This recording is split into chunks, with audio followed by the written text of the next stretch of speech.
आज से तकरीबन 6 साल पहले इन दोनों की शादी हुई। आज रईस माजूर है, कोई काम नहीं करता। साइमा रईस के सारे काम करती है, इसको खाना खिलाने से लेकर वॉशरूम ले जाने तक। जब ये मसला हुआ, ये शादी से पहले ही हो गया था। ये ठीक थे, चलते फिरते थे, जॉब करते थे, अच्छी खासी सैलरी थी इनकी। अब्बू लोगों को पता चला तो उन्होंने कहा कि हम नहीं शादी करेंगे ना। फिर मैंने फैसला कर लिया कि नहीं, मैंने इनके साथ ही रहना है। आज जैसे भी हालात है, मैं खुश हूँ इनके साथ। मुझे कोई टेंशन नहीं कि मैंने इनको क्यों चुना है। बस मैं ये चाहती हूँ कि ये ठीक हो जाए।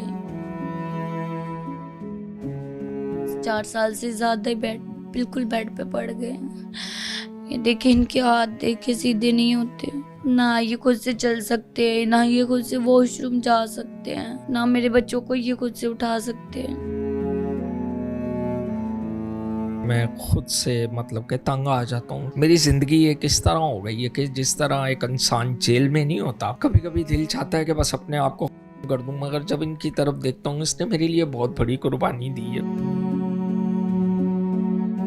कहते हैं कि मियाँ बीवी एक दूसरे के साथ कितने मुखलिस हैं, ये वक्त आने पर पता लगता है। बीवी अपने शोहर के साथ कितनी मुखलिस है। अगर मर्द बेरोजगार हो जाए तो बीवी की मुखलिसी का उस वक्त पता लगता है। और अगर शोहर जो है वो अपनी बीवी के साथ कितना मुखलिस है, वो अगर उसकी बीवी किसी वजह से बीमार हो जाए या घर में कोई इस तरह की चीज़ मामलात हो जाए, वहाँ पे पता लगता है कि शोहर अपनी बीवी के साथ कितना वफादार है। आज मेरे साथ साइमा और रईस मौजूद हैं। आज से तकरीबन 6 साल पहले इन दोनों की शादी हुई। ये मोहब्बत की शादी थी और साइमा को उसके घर वालों ने 12 बार इस शादी से रोका। वजह ये थी कि घर वालों को अंदाज़ा हो चुका था कि मुस्तकबिल में रईस जो है वो माजूर हो जाएगा।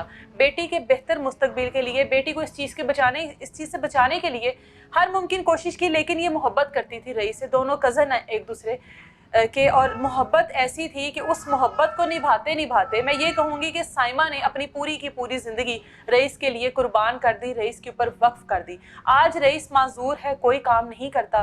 साइमा रईस के सारे काम करती है, इसको खाना खिलाने से लेकर वॉशरूम ले जाने तक, उसको उठाना, उसको बिठाना, हर काम साइमा कर रही है। और यहाँ से औरत की मुखलिस होने का पता लगता है कि वो अपने शोहर के साथ कितनी मुखलिस है। बाकी की बातें साइमा से पूछते हैं। जब घर वालों ने एक चीज़ के लिए इतना रोका, उसके बावजूद भी कहते हैं कि मोहब्बत अंधी होती है। साइमा, आपने तो ये चीज़ साबित कर दी कि मोहब्बत अंधी होती है। हाँ, बस मैं इनका साथ नहीं थी छोड़ सकती।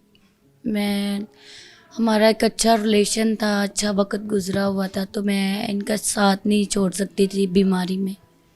साइमा, आप दोनों का जो ताल्लुक है वो कितनी देर रहा शादी से पहले? तकरीबन 4-5 साल शादी से पहले भी दोस्ती थी। ये आपकी कजन है ना? कजन। कजन, एक दूसरे के कजन हो जी। तो दोनों शादी करना चाहते थे? जी। घर वाले राजी थे उस टाइम तक? मुश्किल से हुए थे। हो गए थे राजी? हो गए थे। तो रईस का जब ये मसला हुआ, ये शादी से पहले ही हो गया था? नहीं, ये प्रॉपर तरीके से जैसे अब बैठे हैं वैसे नहीं थे। ये ठीक थे, चलते फिरते थे, जॉब करते थे, अच्छी खासी सैलरी थी इनकी। अच्छा, कंप्यूटर एम्ब्रॉयडरी का काम करते थे ये। ठीक है। तो बस आहिस्ते आहिस्ते एकदम से इनको बुखार हुआ, टाइफाइड। मुझे कहता है कि मेरी तबीयत नहीं ठीक रहती, मैं आजकल छुट्टियां कर रहा हूँ। अच्छा, ये शादी से पहले की बातें हैं? शादी से पहले की ठीक बात है। है। तो मैंने कहा कि आपकी तबीयत नहीं सही, डॉक्टर को चेकअप करवाओ या नहीं जाओ काम पे। हाँ, तो आहिस्ते आहिस्ते इतनी ज़्यादा हो गई तबीयत ख़राब कि काफ़ी महीना ही हो गया छुट्टियां करते हुए। अब्बू लोगों को पता चला तो उन्होंने कहा कि हम नहीं शादी करेंगे ना। शादी नहीं करेंगे यहाँ हाँ पर? जी, वो पहले ही नहीं थे मान रहे, तो बस फिर उन्होंने कहा कि नहीं शादी करेंगे। तो फिर मैंने फ़ैसला कर लिया कि नहीं, मैंने इनके साथ ही रहना है।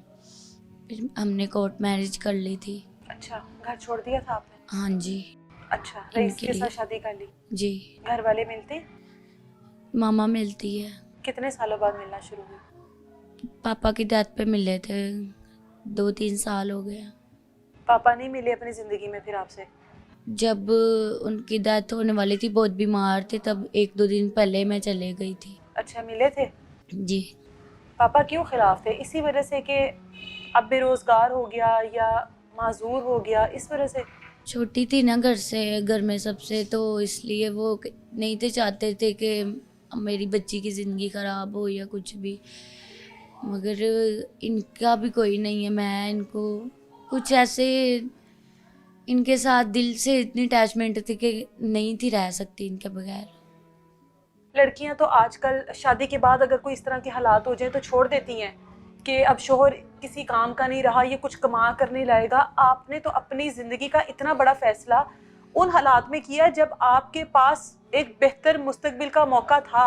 आप अपनी ज़िंदगी गुजारने के लिए एक मुकम्मल जीवन साथी का इंतखाब कर सकती थी, उसके बावजूद भी शायद किसी और से मेरी शादी हो जाती तो मेरी इससे भी ज़्यादा वीरान ज़िंदगी होती, मैं खुश ही नहीं रहती। आज जैसे भी हालात है मैं खुश हूँ इनके साथ, मुझे कोई टेंशन नहीं कि मैंने इनको क्यों चुना है। बस मैं ये चाहती हूँ कि ये ठीक हो जाए, इनका इलाज हो जाए। आज कितने साल हो गए रईस को ऐसे ही? तकरीबन 4-5 साल तो हो ही गए हैं कि 6 साल बिल्कुल। शादी को और 4-5 साल रईस ऐसे हाँ ही है। बस ऐसे ही है। अभी 4 साल से ज़्यादा हैं, 4 साल से ज़्यादा ही बिल्कुल बेड पे पड़ गए हैं। ये देखे इनके हाथ देखे सीधे नहीं होते, बस ना ये खुद से चल सकते हैं, ना ये खुद से वॉशरूम जा सकते हैं, ना मेरे बच्चों को ये खुद से उठा सकते हैं। रईस के सारे काम आप करती हो? हाँ जी सारे थक नहीं काम। जाती हो? नहीं कभी नहीं। जाहिर है एक जवान मर्द को उठाकर वॉशरूम ले जाना फिर वापस लाना, आप एक खातून हो, उसके बाद सारी डेली रूटीन के वो काम करना, ये एक मुश्किल टास्क नहीं है? मुश्किल होती है मुझे क्योंकि मेरा भी ऑपरेट काफ़ी बड़ा हो गया ना, पित्ते का। अच्छा। पित्ता निकाल दिया मेरा, तो मुश्किल बाज़ दफ़ा मेरे लिए बहुत ज़्यादा मुश्किल हो जाती है, तो फिर भी मैनेज कर लेती हूँ।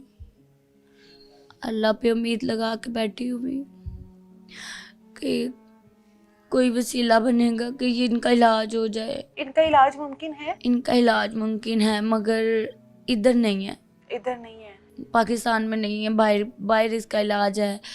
आगा खान में मैंने इनकी रिपोर्ट्स करवाई थी, तो वहाँ से उन्होंने कहा कि इनका एक टेस्ट होगा। वहाँ पे डॉक्टर सारा खान थी, अच्छा।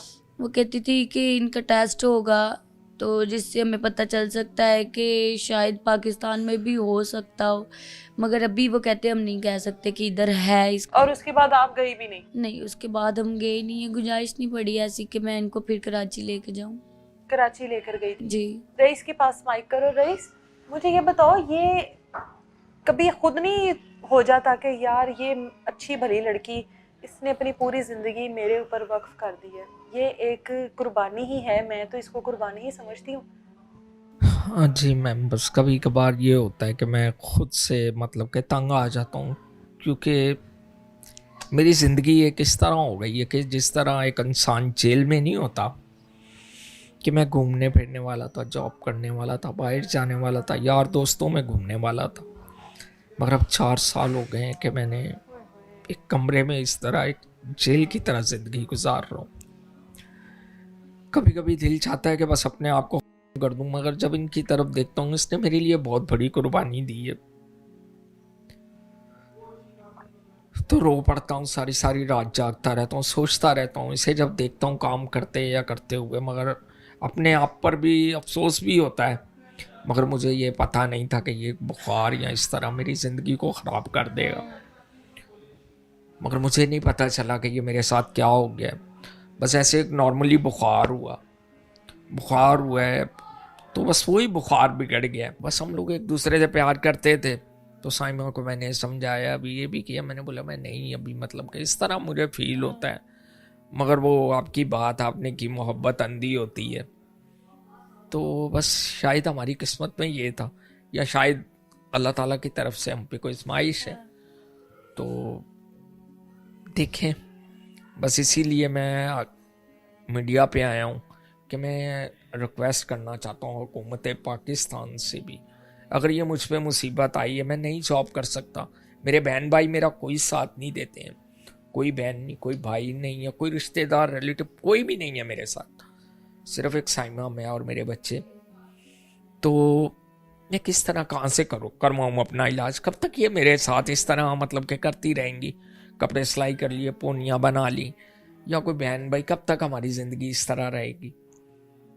तो बस मैं वो मुखय्यर हजरात भी जो मुझे इस वक्त देख रहे हैं कि प्लीज़ मेरे बच्चों की खातिर, मेरी खातिर, अगर मेरा एक दफ़ा इलाज हो जाए, मैं खुद अपने कदमों पे खड़ा हो जाऊं, तो मुझे ये सब ना करना पड़े। देखिए ज़िंदगी में मुश्किल वक्त किसी इंसान पे भी आ सकता है।